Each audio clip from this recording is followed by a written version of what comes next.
And in terms of next steps for chronic disease surveillance, if you could offer up one thing that you believe that we could do to move forward this whole field of chronic disease surveillance, how would you direct that? What would you say that we should do in terms of the next step? That was the question that I posed this morning. So if we could just quickly go around, it's up to you if you don't have anything to pass, but it would be helpful to help direct our steps forward as well. I mean, it could be as simple as, hey, I like that main thing about doing the journal supplement. It could be as simple as that, or anything else that you have to offer. I like the journal supplement as a to sort of showcase what's been happening, but then also to declare and open that we're forming a national community of practice that's going to bring people together who are actually doing some, and and have a presence somewhere out there on the internet, and that will move things forward. Okay, very good. I think I like the idea of trying to put forward an articulation of that idea of a common way of bringing data from clinical to public health environments for chronic disease surveillance. And I'm not sure whether that's part of a journal supplement or part of a white paper or what form that should take. But I like trying to think that through a little bit and give people something to hold on to, react against. Okay. Thank you. Well, I'm going to echo the similar. I think thinking beyond the supplement and having something that's more,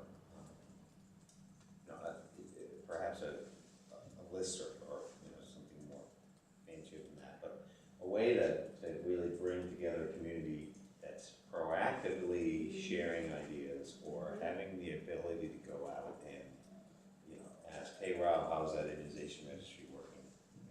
And share ideas could be immensely useful. Okay. Good. Yeah, and I think I'd have to third that.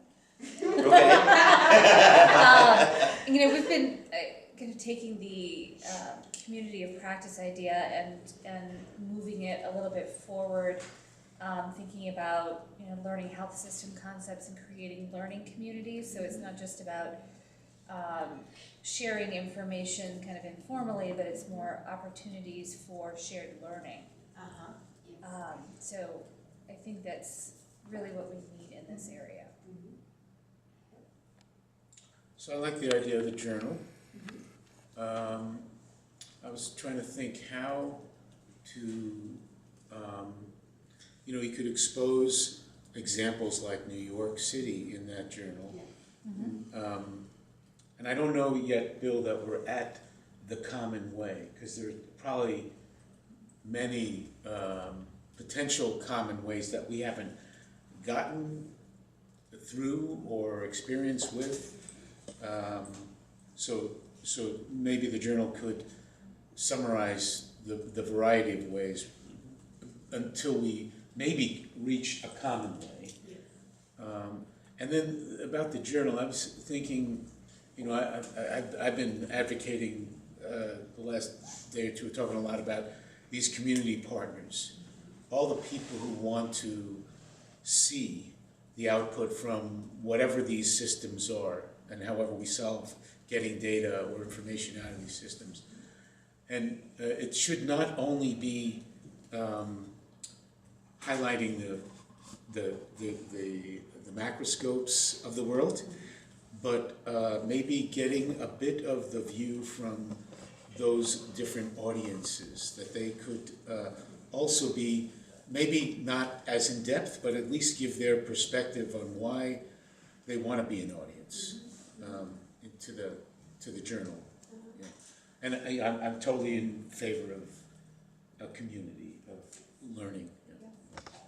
One of the things that we've been trying to do is think about how can we pull people together who are all working on the same thing to discuss the technical challenges and when we were developing the macroscope, we had our scientific advisory group, and we're still going to periodically touch base with them, but there's a much larger community out there.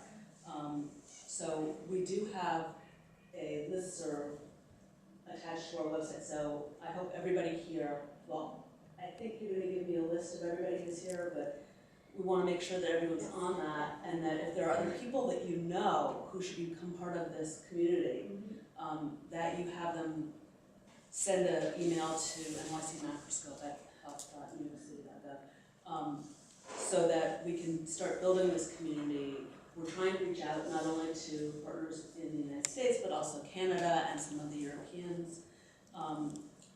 We're trying to organize at the Epidata Forum before the Academy Health Conference, a EHR surveillance session or breakout session or roundtable or something. So we're trying to do that.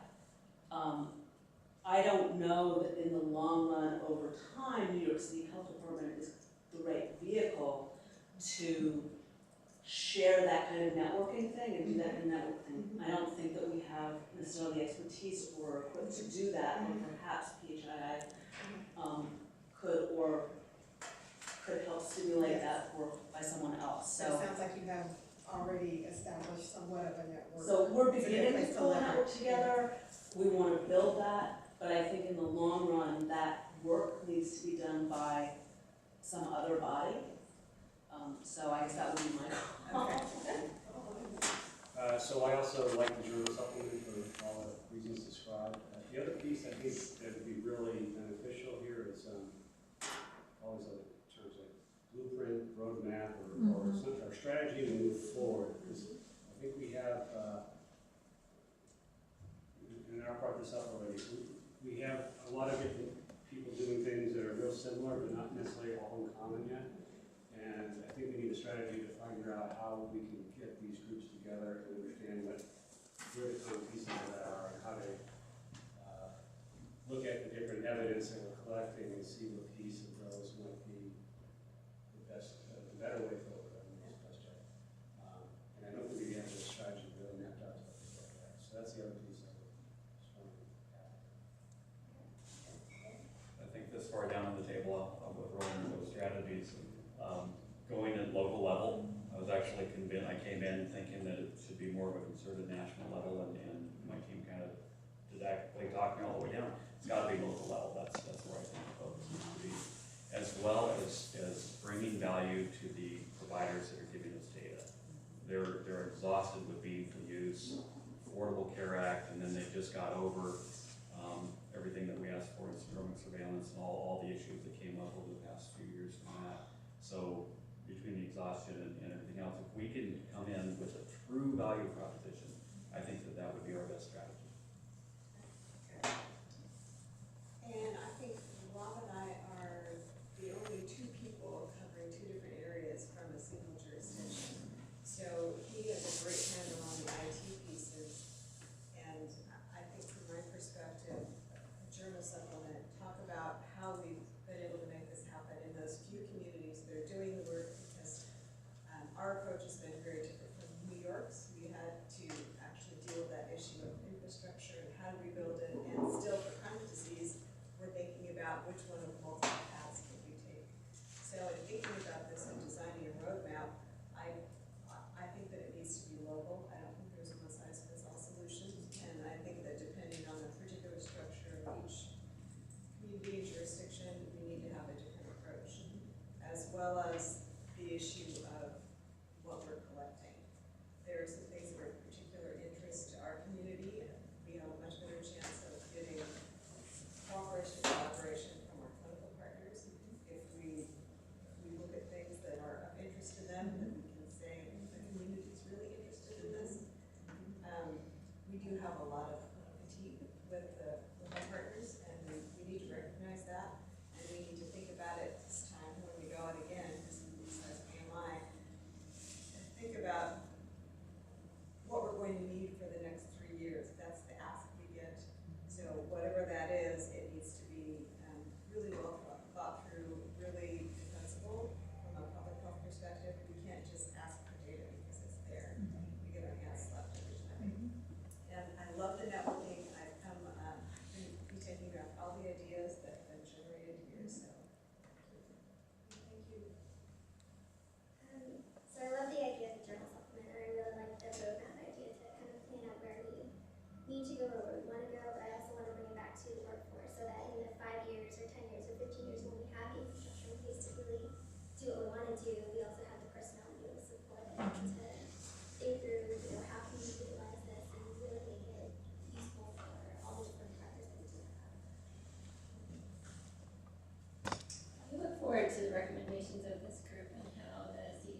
this idea of a journal supplement initially, but might kind of extend beyond that, was Larry talked in our group a little bit about the idea of finding out about interventions, of a catalog, of a, I hesitate to use the word database, but of a database of interventions. Yeah. And we talked about that a little bit afterwards as well, and sort of the pros and cons of trying to organize that type of information. You know, how do you make a useful resource?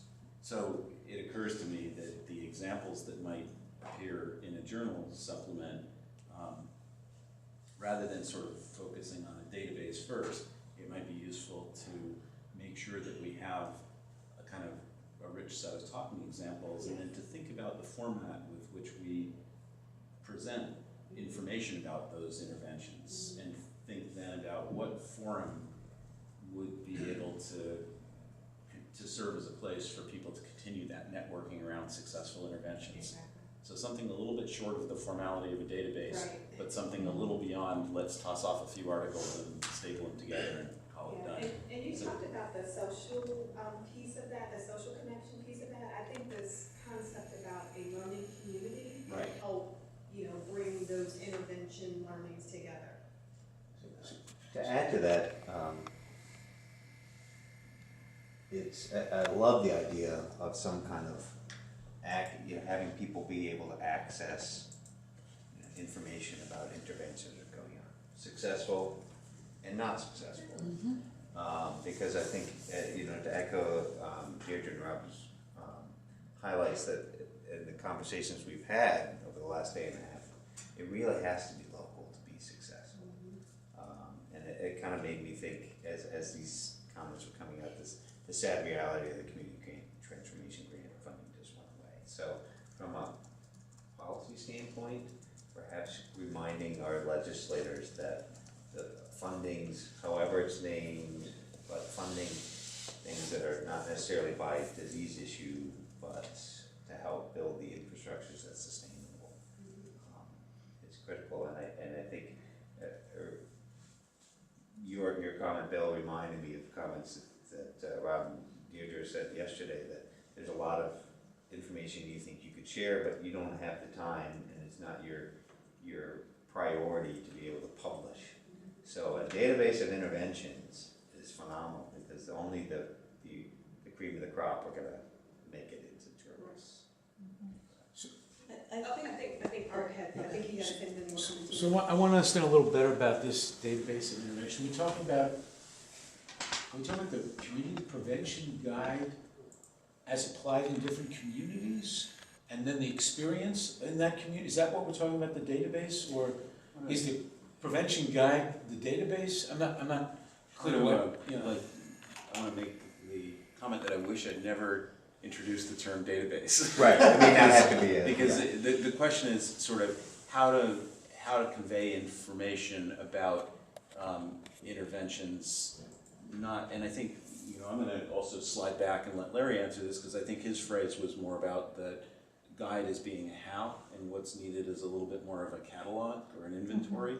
But maybe you can it's an experience. It's the guide in practice, in application, and sort of another agenda for all of this. We talked the last day and a half about how important the social determinants are, but how squishy they are in terms of showing the cause and effect. And so, I hate to use the D word, but if you have a database,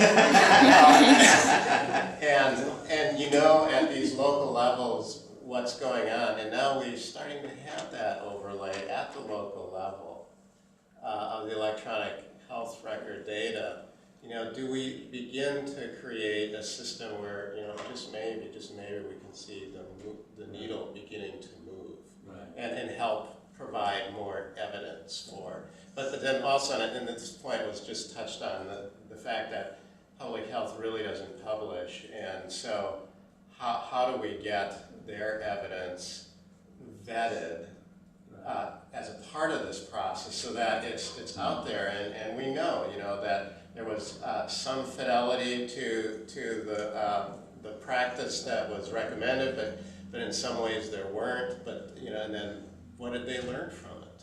And what was the good, bad, the ugly? Again, giving Larry credit for introducing the word inventory rather than database, I think that better captures things, because it's not quite clear, the issue should be, what is it that we want to do to describe interventions, not how do you log into it. And I think, so sometimes when I've heard the term database thrown around, it pretty quickly gets into development of what platform are we gonna use, who's gonna own it, and so forth. And really kind of inventorying those assets is what we're thinking of. So one thing with one of the community transformation grants in Maine that's happened is they wrote into the construction of a website where people who are doing the various things could just write in what was going on and a little bit about the data that's showing some evidence. So it was really quite informal in terms of its structure, but so far people found it very valuable.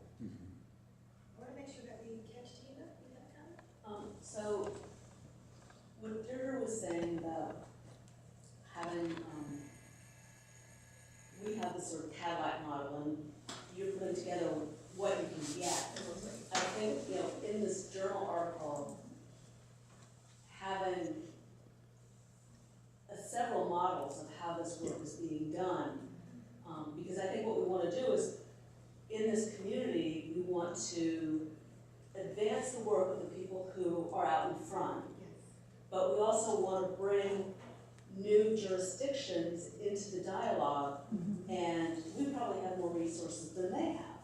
So I think we need to demonstrate multiple approaches to the same end, so that people can then take what works in their setting.